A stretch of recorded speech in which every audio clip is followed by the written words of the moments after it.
very windy today.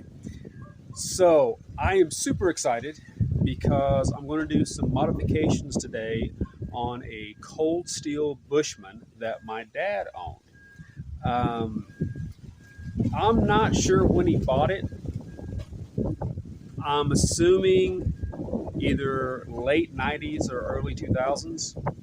It's not one of the Chinese made ones, um, but it's also not the first generation because it doesn't have that matte finish. It's got more of a slick finish to it.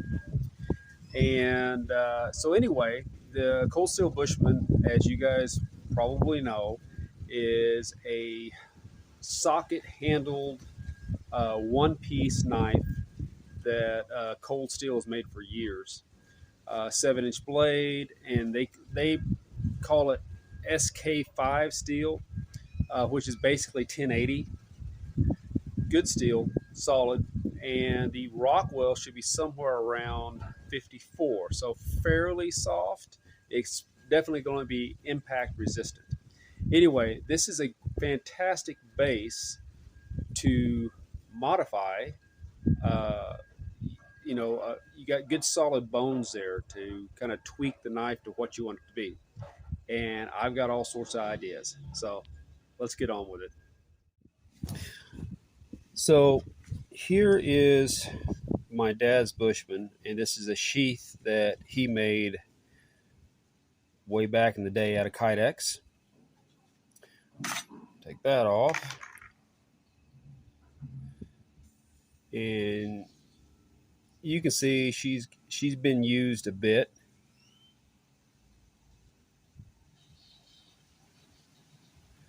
There is the little Bushman symbol. And as I was talking, it's just a socket handle, one piece, SK5 or 1080 steel, about a 7-inch blade. Good bones. But I think we can maybe improve upon this and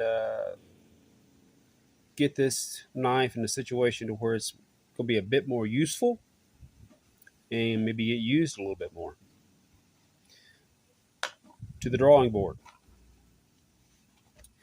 So my initial thought was throwing a tracker curve up here and possibly throwing some saw teeth on the back, swedge over here, convex all this. That was okay. Put a little thumb ramp there. That was okay, but I think I like this top idea better. I'm just going to bring the quarter round to here, not very far up on the blade. I'm going to try to stay with this angle and where that grind line comes down right there. Do a solid convex off of this, and this section here, I want to have a steeper edge in case I'm cutting into something very hard, where I can put good pressure from my thumb on the back and really concentrate a push cut here. Also, of course, be able to get the tracker curls there and a nice convex all the way around. And this gives more than enough room for the to be able to carve with. I'm a little bit on the fence about saw teeth just yet. Well, I haven't convinced myself completely to do that one. Just basically because I carve like this, and it puts my hand right over the saw teeth. So I had to think about that one a little bit more. A couple other ideas. I do not like the swell coming out here and here. I'm going to round that off where it's one piece. As you guys can see here, I'm going to leave a little bit of a finger guard somewhere right up in here. round these over, put a little bit of a thumb ramp here, and then on this end, right here's the hole. On this end right here, I'm going to grind that in such a way that you can use this to throw ferro rod sparks. I mean, you've got these wonderful little notch. So I think that that would be a great spot to throw some ferro rod sparks. And I've got a few other small ideas as well. But first thing is first, let's get rid of this cheesy gloss paint they've got on this thing.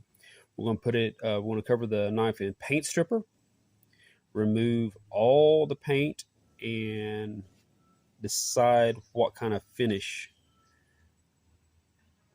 we're going to do with it.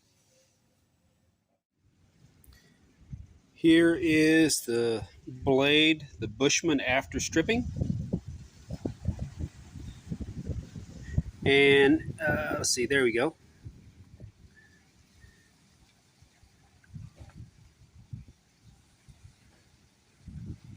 Really happy with how that turned out.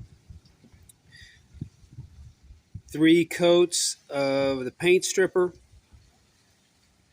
And then I just used the little wire wheel brush in between. And we are set for the next step. Guys, I just got through coming off the bench grinder for the quarter round there. A little bit of a guard here. A little bit of a thumb ramp. The swedge is, if you guys can see it, let's see if I can catch the light. Yeah, there it is. There's the swedge. The start of that. And this part of the socket, all through here, are rounded off and thinned down. I did not like the bump there and how it flared out. So that is taken care of. And the idea for the ferro rod striker, there's now got 2 little edges right here. And again, that's just kind of a concept. We'll see how it turns out. The next step for me, by the way, this feels just good. The next step for me, I've clamped down my vise and I've got a brand new file.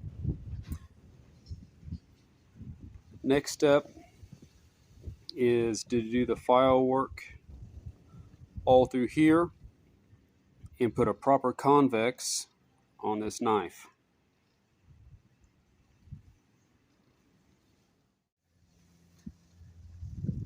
All right, this is after file work, or I should say initial file work on both sides. I'm very happy with all this and the transition here. Right through here, I'm going to do some more removal because that's the only part that's still got some thickness to it. And I'm thinking about using the Dremel for part of that. I'm really happy with how that turned out though. Very cool. Not sure if you guys can tell it or not, but this container is on the stovetop. I've got it about half full of vinegar. And I've got a low heat on the stove just to warm it up a bit. And can you see the little bubbles forming on the blade? Hopefully, in a few hours or however long it takes, I'll have a nice deep bluing on the entire knife. I'm really happy on how the convex has turned out. The quarter round seems to be working great too. Very happy with the finger guard, the thumb rest. So I'm going to shut down this project for the day and just let this soak in vinegar, and we'll see how it turns out.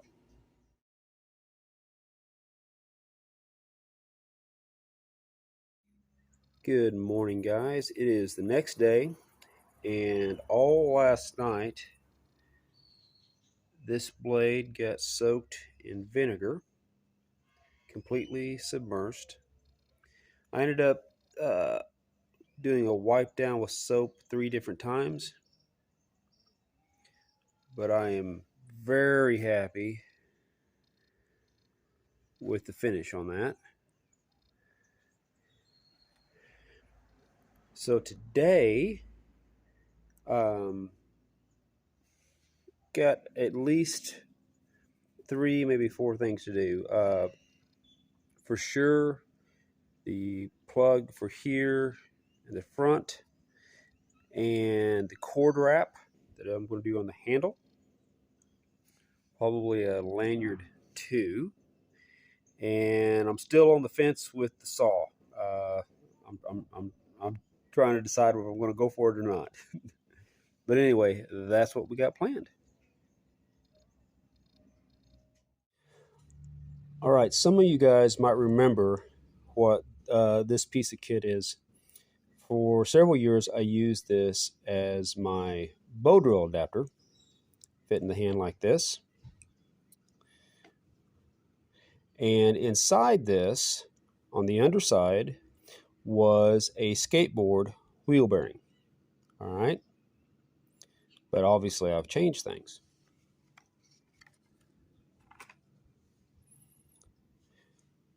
Same piece, but now, give it a little twist. She's snug.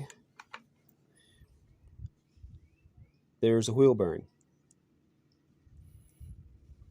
JB welded into the antler with a rubber gasket all the way around. Let me see if I can get that a little bit closer so you guys can see it.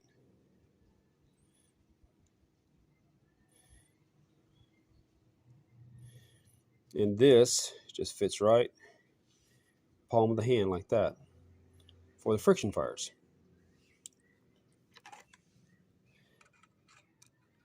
And fits right nice and snug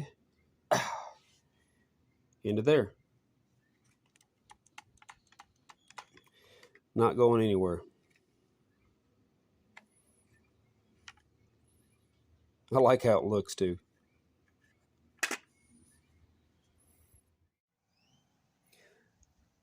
A few years ago, while I was in the States, I went by an Army surplus place and picked up what they called micro paracord or micro 550 cord.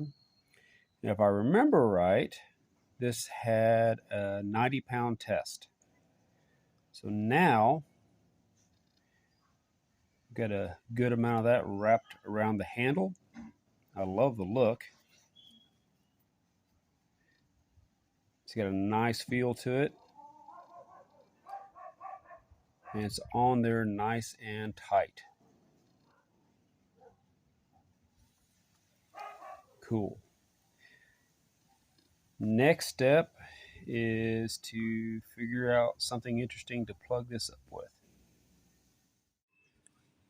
So here is my idea to plug up the hole on this end.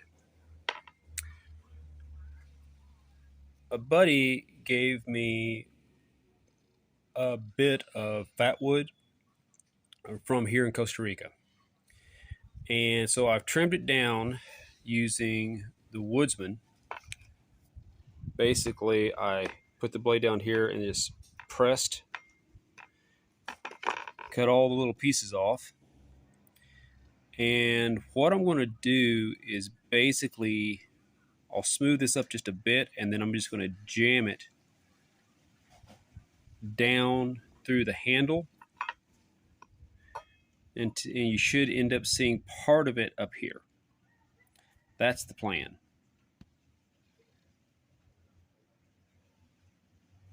All I want this to really do is stop anything from falling out. And in an emergency, I could always take a stick, beat this back out of the handle, and I've got fatwood. The fatwood plug is carved and in place. Fairly easy to knock out, but it'll also keep anything else small from inside the handle from falling through the gap. I've revamped the striker, and I've got these chips that the woodsman cut when I was shaping the plug, and I'm kind of curious how well this is going to work. So let me give that a shot.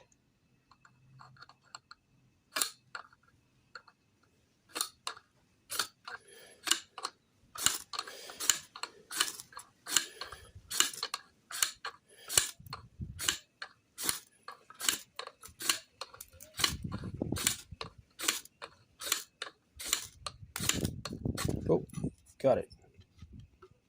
Cool. That means that I can strike my ferro rod while keeping my knife blade in the sheath. And the fatwood works. Awesome. First fire.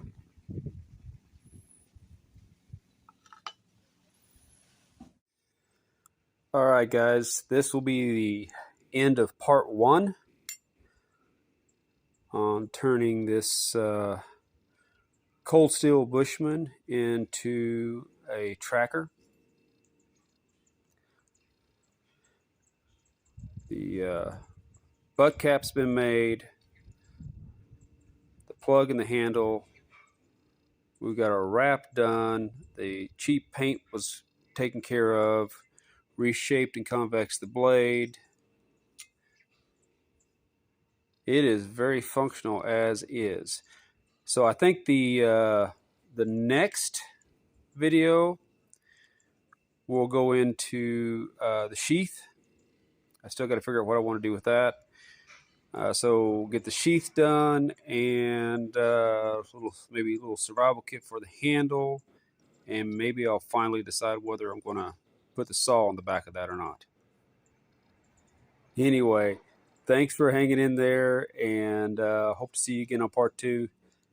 Stay safe, take care, and God bless.